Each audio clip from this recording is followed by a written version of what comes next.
Hi అందరికీ నమస్కారం. Welcome back to సర్వలక్ష్మిస్ వంటిల్లు. ఇవాళ మన వీడియోలో చాలామందికి మోస్ట్ ఫేవరెట్ అయిన అన్నవరం సత్యనారాయణ స్వామి వారి ప్రసాదం ఎలా చేయాలో చూద్దాం. మన ఇంట్లో ఎటువంటి ఫంక్షన్స్ అయినా ఏ వ్రతమైనా ఈ రెసిపీ చాలా అద్భుతంగా ఉంటుంది. నేను చెప్పిన స్టెప్స్ ఎగ్జాక్ట్గా ఫాలో అవ్వండి, మనకి సేమ్ అన్నవరం ప్రసాదం టేస్ట్ వస్తుంది. మన ఛానల్ని ఎవరైనా ఫస్ట్ టైం చూసినట్టయితే తప్పకుండా లైక్ చేయండి, అలాగే సబ్స్క్రైబ్ చేయండి. ముందుగా స్టవ్ మీద ఒక బాండీ పెట్టుకుని అందులో 150 గ్రాముల ఎర్ర గోధుమ రవ్వ తీసుకోవాలి. 150 గ్రాములు అంటే మెజరింగ్ కప్ తోటి ఎగ్జాక్ట్గా 1 కప్. ఈ ప్రసాదం చేయడానికి తప్పనిసరిగా ఇలాంటి గోధుమ రవ్వ మాత్రమే వాడాలి. దీన్ని సాంబా వీట్ అని అంటారు. ఇది మనకి ఆన్లైన్లో అలాగే కిరాణా స్టోర్స్లో దొరుకుతుంది. పిక్చర్ ఇక్కడ రైట్ సైడ్లో యాడ్ చేస్తాను, చూడండి. ఇప్పుడు లో ఫ్లేమ్లో పెట్టి మధ్య మధ్యలో కలుపుతూ ఈ రవ్వ అంతా ఎర్రగా వేగేదాకా వేయించుకోవాలి.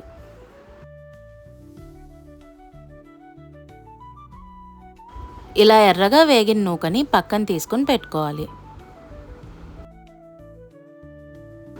ఇప్పుడు అదే బాండీలో మనం ఏ కప్తో అయితే గోధుమ రవ్వ తీసుకున్నామో అదే కప్పుతోటి 4 కప్పు నీళ్ళని పోసుకోవాలి.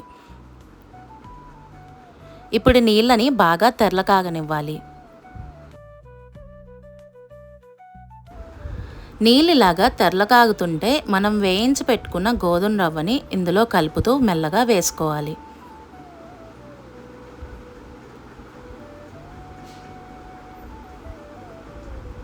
రవ్వ అంతా బాగా కలిపేసిన తర్వాత ఇప్పుడు లో ఫ్లేమ్లో పెట్టి మూత పెట్టి ఈ గోధుమ రవ్వని బాగా ఉడికించుకోవాలి.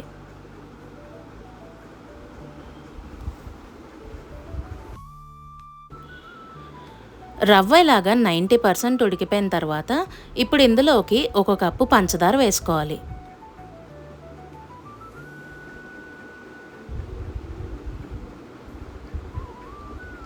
బాగా కలుపుకుని మళ్ళీ మూత పెట్టి లో ఫ్లేమ్లో దగ్గర పడేదాకా ఉడికించుకోవాలి.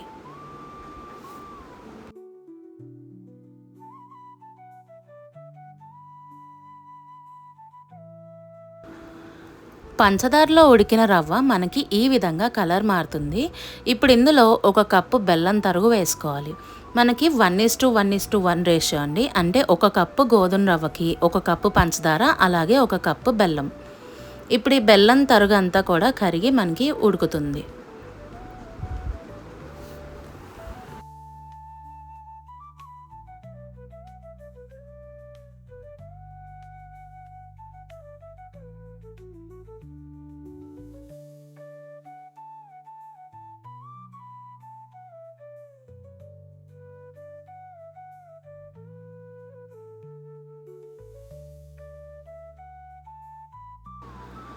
బెల్లం కరిగి ఇలా ఉడుకుతుండగా ఇప్పుడు మనం ఇందులో 1/4 కప్పు నెయ్యి వేసుకోవాలి.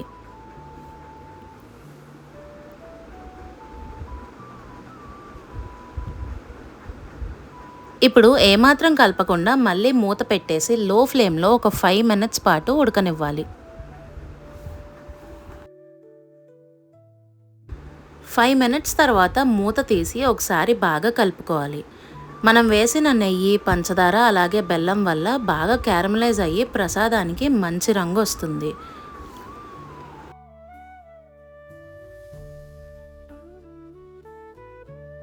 ఇప్పుడు ఈ ప్రసాదానికి అసలు సిసలైన రుచి తెచ్చే ఈ మెయిన్ ఇంగ్రీడియంట్ని యాడ్ చేసుకోవాలి. ఈ పౌడర్ ఎలా తయారు చేసుకోవాలంటే ఒక 10 యాలకులు, అలాగే కొద్దిగా కుంకుమ పువ్వు, చిన్న ముక్క పటిక, అలాగే కొద్దిగా జాజికాయ, ఈ 4 కలిపి ఫైన్ పౌడర్ చేసుకోవాలి. ఇలా పౌడర్ చేసుకున్న దాన్ని ఇప్పుడు మనం బాండీలో యాడ్ చేసుకుందాం. ఒకసారి బాగా కలుపుకుని నెయ్యి అంతా పైకి తేలేదాకా ఉడికించుకోవాలి.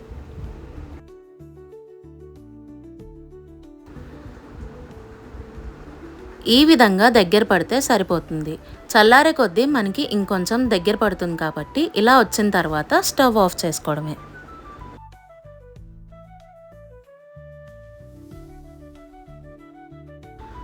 వేడిగా ఉన్నప్పుడే ఒక విస్తరాకు తీసుకుని అందులో ప్రసాదం వేసేసి ఆకుతో చుట్టేస్తే ఆకుకున్న ఫ్లేవర్ కూడా మనకి ప్రసాదానికి పట్టి టేస్ట్ చాలా బాగుంటుందండి. అంతే అండి, అన్నవరం సత్యనారాయణ స్వామి ప్రసాదం రెడీ. ఈ వీడియో కనుక మీకు నచ్చినట్టయితే లైక్ చేయండి, షేర్ చేయండి, కామెంట్ చేయండి. అలాగే మన ఛానల్కి తప్పకుండా సబ్స్క్రైబ్ చేసుకోండి. మీరు చేసే లైక్ వల్ల ఈ వీడియో ఇంకొంచెం మందికి రీచ్ అవుతుంది. Thank you very much.